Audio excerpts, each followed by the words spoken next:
Вас приветствует сеть печных магазинов ProCamino. Меня зовут Владислав. Сегодня у нас на обзоре печь от белорусского производителя Metabel, модель Байкал. Печь имеет сдержанный внешний вид в стиле хай-тек. Выступающие элементы практически отсутствуют, исключая большую ручку. Ее длина сопоставима длине дверцы отопительного прибора.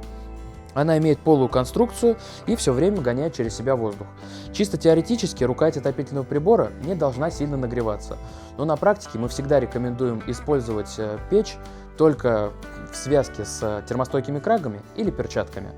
Здесь же на дверце мы видим большое стекло, через которое прекрасно будет видно пламя.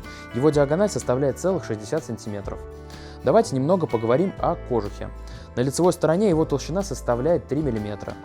На боковых стенках и задней 2 мм, а вот верхняя крышка выполнена из 8 мм стали. Сверху стандартно расположен патрубок диаметром 150 мм.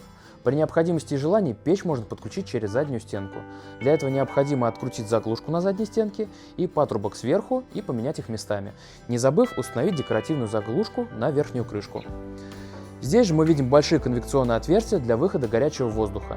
Для этой же цели служат отверстия на задней стенке в верхней части.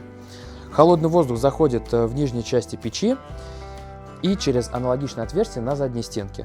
Проходят около топки, нагреваются и выходят сверху уже горячими. Под дверцей присутствует рычаг регулировки горения. Он отвечает за подачу воздуха сразу в несколько мест. Но об этом чуть позже. Ниже расположен ящик небольших размеров. Честно говоря, мы не знаем, что тут можно хранить. Если у вас есть какие-то предположения, можете писать о них в комментариях.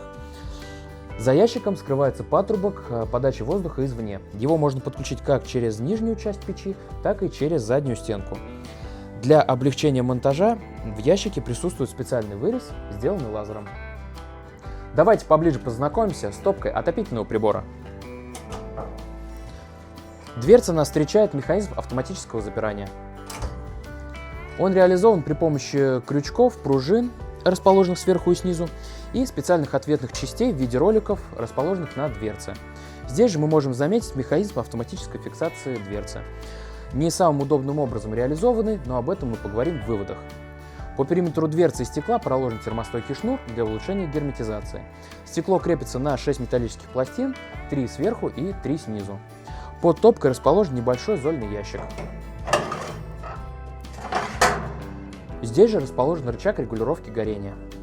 Он отвечает за подачу воздуха на колосник, на вторичный дожик посредством специального канала, расположенного за задней стенкой, и при помощи боковых ниш, расположенных справа и слева в топке, воздух поднимается, прогревается и выходит сверху на стекло через специальный козырек уже горячим. Топка у нас футирована вермикулитовыми плитами, снизу расположен чугунный колосник, его размер 225 на 235 мм.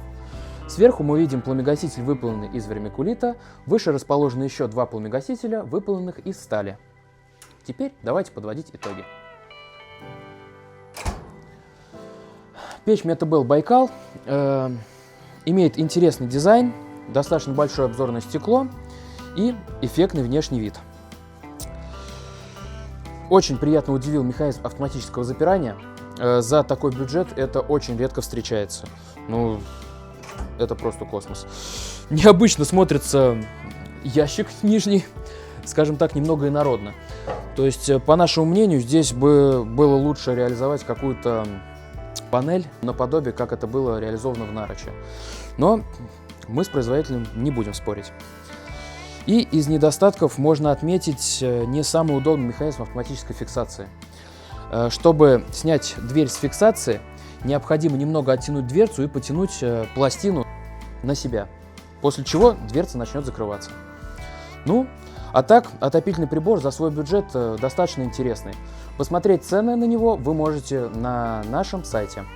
А с вами была сеть печных магазинов ProCamino. Подписывайтесь, ставьте лайки и не забывайте про колокольчики. С теплом для вас, Владислав.